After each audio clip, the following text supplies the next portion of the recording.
Carolyn Doobie here. What's the play for today? Well, today it's all about being stuck and what you can do about it.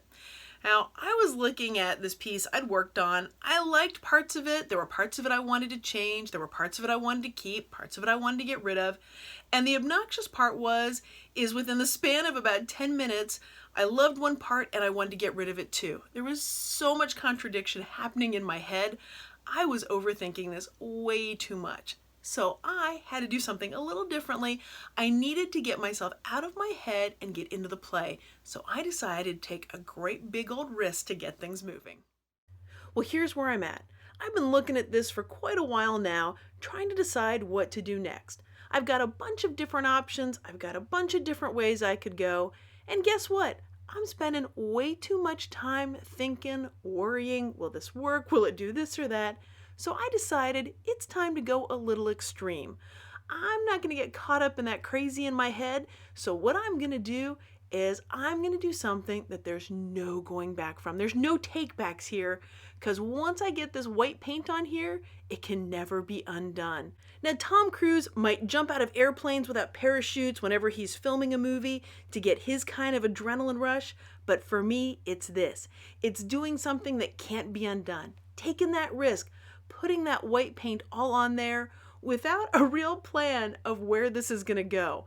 So I've got the white on here. I'm liking that circle of scribbled color in there. But now, what's next? And guess what? I started thinking again, spending way too much time trying to decide what would be the right thing to do, a good thing here. And that thinking, well, I could feel that paralysis coming back, and I didn't want that. So I grabbed some of the sacred cobalt teal and I just put a bunch of it on there, and I'm going to brush it around and just see what happens. So why did I call that tube of paint sacred? Well, that's because it's cobalt teal. And years ago, Golden discontinued that color. Now, the good news is this year they brought it back. So they're making it again. And the way I'm treating it, you'd think that that was one of the original tubes, one of the ones that you can't get anymore. But no, it's one of the ones I could buy again and again right now. It's available. But in my mind, it's still sacred. So interesting how the mind kind of gets stuck in certain patterns. So it was an extra rush for me when I just put a bunch of it right there on the canvas without knowing what I was going to do with it. So now we're into the wisdom portion of this video. I want to impart to you, I want to share the wisdom of the ages that will help make painting so much easier for you. Make sure you've got pen and paper to write this down, because I know this is something you're not going to want to forget. And that is, big brushes are harder to do little detail work with.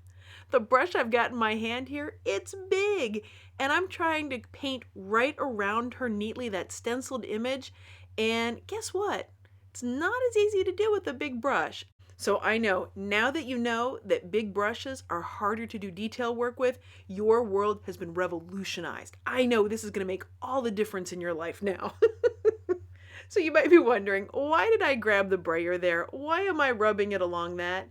Because, well, it was sitting right there on the counter, and I couldn't decide what to do. So when in doubt, I just grabbed whatever's around. And I really didn't like what it did, so I'm just going to kind of clean that back up again with the paintbrush. Now this needs a little bit of journaling on it. You need to get those feelings on here. So I'm going to take a Stabilo pencil and I'm going to go around the circle, the scribbled circle up there. I'm going to have fun with that, just putting a little bit of journaling around it. These are the thoughts that I'm having, and I expected that I would just go once around that, but I had a lot of fun doing it, and I thought, hey, let's take a risk. Let's live on the edge. Let's do it some more. And so I kept doing it, turning that around and around and putting my thoughts right onto there.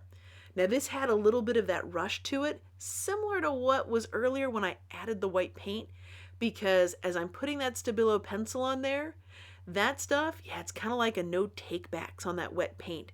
As I'm doing this, there's no going back.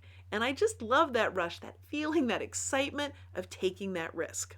And as an extra bonus, it's not like I'm going to break my ankle doing this. I'm not going to end up hospitalized because of an injury because I was creating something mixed media. So I hope by this point in the video you can tell how much fun I have when I'm making and creating. Even if things don't go as planned or the way I expect, it's still a lot of fun just to get out the art supplies and make things. And I love to help other people play. And I know sometimes making decisions gets in the way of play for people, so I created art play prompts. They come out every week, and it's something that you can interpret and use in your play. If you're looking at a blank page, it's something can get you moving there. Or if you're stuck the way I was earlier in this video, it's something that you can do to get yourself unstuck. So how can you get the art play prompt delivered to your inbox? Well, there's a link down below where you can get signed up with your email, and then every Sunday you'll get a new art play prompt delivered to you. Well, thanks so much for joining me for today's play. I hope you've had as much fun as I have. If you've been enjoying this video, I'd so appreciate it if you gave it a thumbs up. And if you'd like to have some more fun, hit that subscribe button. That way you'll know as soon as I have a new video out. Thanks so much for letting me be a part of your colorful journey.